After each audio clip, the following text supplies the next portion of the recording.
Hey YouTube, this is another quick installation. I've seen a few of them on this Hurst shifter that goes on the Chargers and Challengers, Magnum, and Crusher 300s. I'm putting this on a 2012 Charger RT.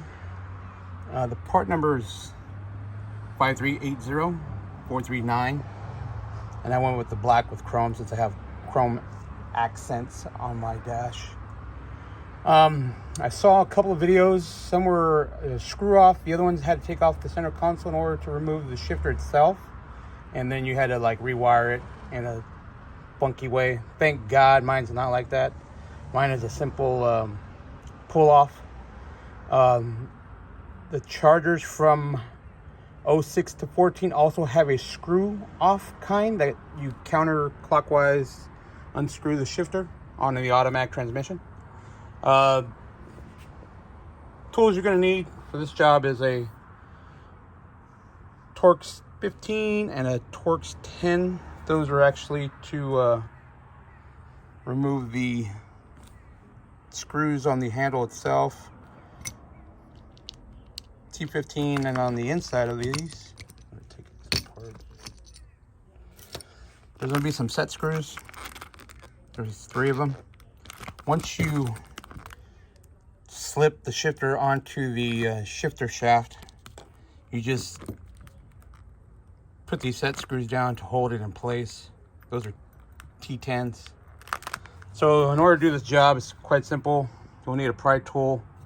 If you do use a metal pry tool, just be careful of the scarring on the plastic chrome that they have. And on mine, you'll need a set of needle nose pliers to remove the set pin within the shifter itself. On others, you'll need a flathead screwdriver to remove the C-clip on them. So real quick, here she is, 2012 Darts Charger.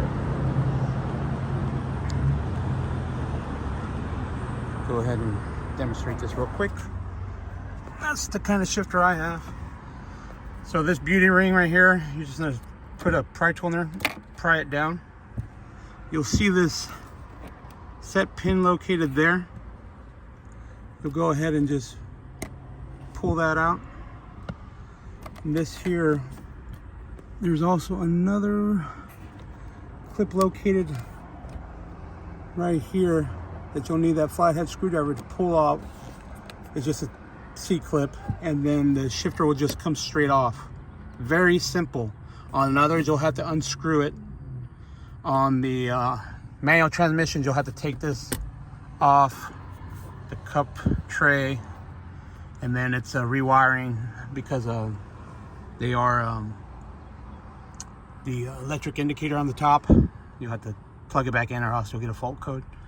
But I'm not going to show you the whole setup. It's quite simple. If you can't do it by common sense, then you shouldn't be touching your car, to tell you the truth. I mean, I always get comments, oh, why don't you go through the whole installation process? I'm just showing you the hard parts, since you're not trying to sit here and unscrew this and it does not come off whatsoever. You'll know that yours has a slip collar with the C-clip in order to pull this off. Simple. All right, hopefully this gives you a little bit of insight, and then you'll go from there. It's a learning process, gentlemen. Thanks for watching.